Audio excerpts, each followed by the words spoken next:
Take some rust penetrant. If your link looks a little rusty, and just spray it down, let it soak for a little bit.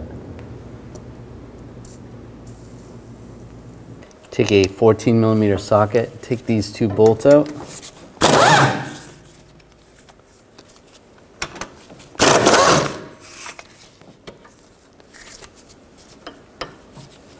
Now do the same on the other side, then you can swivel the whole bar down. It's going to make it easier to replace these.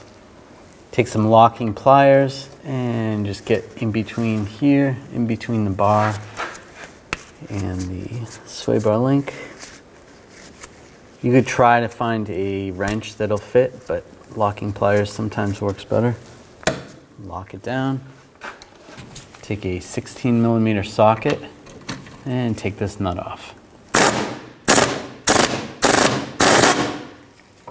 Sometimes you have to adjust the locking pliers. There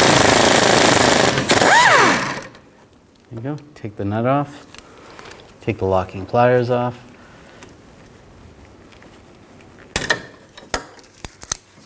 And just slide the link out with the bracket.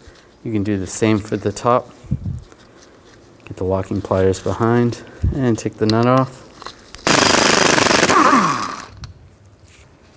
And take that bracket off. Take the new link. There is an area where you can put a wrench. You can put a 14mm wrench. Slide it through. Put the nut on.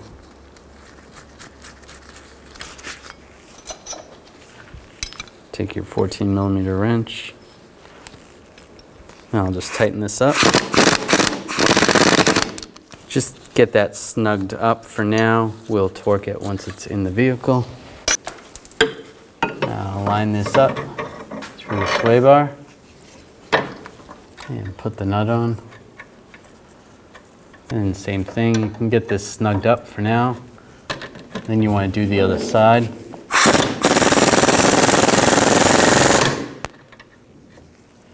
And do the other side, get that all set, then we'll put the bolts in and torque it down. Now you can put these bolts back in and tighten these down and torque the nuts to 44 foot-pounds.